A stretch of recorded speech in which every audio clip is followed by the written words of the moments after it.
On September 11, 2001, there was airplanes left, headed to California. They were diverted, and they bombed two of the Twin Towers in New York. And before that, in 1995, Timothy McVeigh and Terry Nichols bombed Oklahoma City Federal Building, killing 168 people. Now you may ask me, well, how does that relate to black history? Well, it relates to black history because it talks about domestic terrorism within America. But now, that's not the first time there's been domestic terrorism in America. That's just the first time that white folks said about domestic terrorism. One of the first times there was domestic terrorism was in Tulsa, Oklahoma.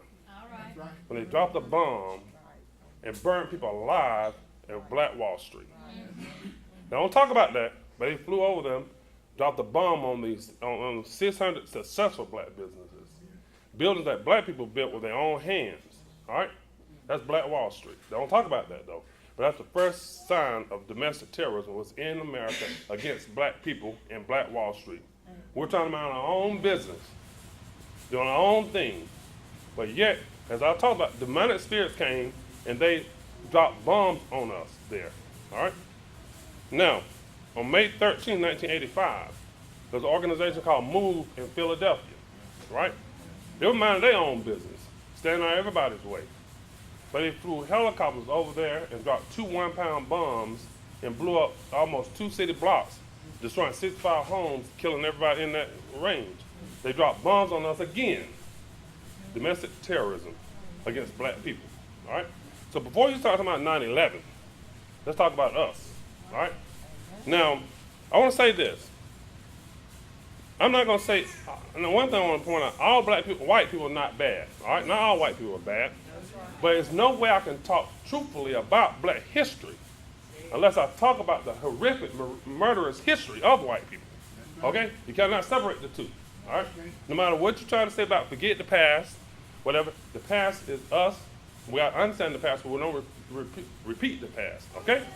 Now, I want to refer you to Hosea 4th chapter 6 verse. And my topic specifically is Beyond the Dream, which is where we go from here. All right? Beyond the Dream. Now, in Hosea 4th chapter 6 verse, before I start reading that, I want to be clear that Israel is in Africa. And it's been in Africa all the time, been in Africa, okay?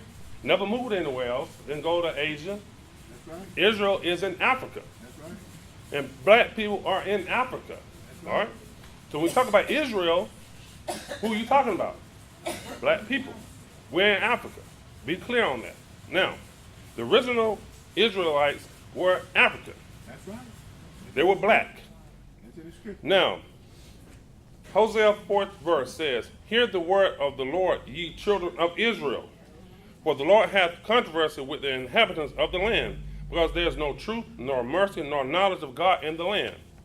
Skip to the 6th verse. My people are destroyed for the lack of knowledge.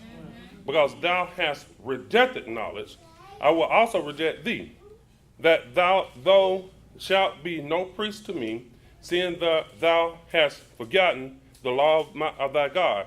I will also forget thy children. Now we always ask ourselves, how could God allow us to be enslaved, allow us to be hurt like he did? But when you forget God in the first place, all right, we don't recognize that you have a God and you should worship this God, those things can happen. So always remember, we were black. They're talking about us in this Bible. All right? Hosea 4th chapter 4th and 6th verse. Now, the thing I want to point out is that it says, my people are destroyed for lack of knowledge, because thou hast rejected the knowledge. Meaning, God put it in the Bible and let you read it. Now, you overlook that, I guess. I think there's something else going on. I don't know. But God clearly said that we are black, right? But we reject that. Why? Because when the white European missionaries came over there, they brought us a picture of Jesus, a white picture of Jesus. All right? Say, no, this is your Jesus right here. Well, the Bible telling you right now, look, Jesus is black. you are made in the image of God. With feet of bronze, with woolly hair. Ain't no white man got no woolly. This man got woolly hair, right? My man right there, right? And some of y'all got bronze feet right now. So you're talking about us, all right?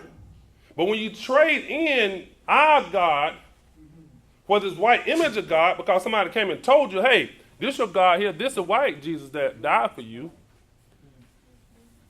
If there's a Jesus that died for us, he's a black man. Okay? Now listen, I want you to understand this very carefully. As soon as we realize where we came from, the better we will be. We will love ourselves. Understand this, that if we are in the image of God, we will not ever be a slave to a white man. That's right. All right? But see, the thing was, when they first came to Africa, white people first came there, black people were killing them left and right. All right? In South Africa, in North Egypt, hundreds of thousands of white folk got killed over there trying to take over us. But they got smart on us. They changed the imagery. Yeah. They gave white, hey, look at this. There's white Jesus here. He saved you. Why are you going to fight us? We your God. We Jesus in our image.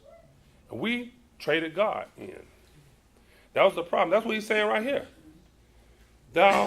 You're destroyed for the lack of knowledge. All right? Now, when he did that, then that's when they start overtaking us. If you look at the rise of us changing our images and the success of the white folk against us, that's when it happened. There's a direct correlation with that. So you have to remember, we are in the image of God.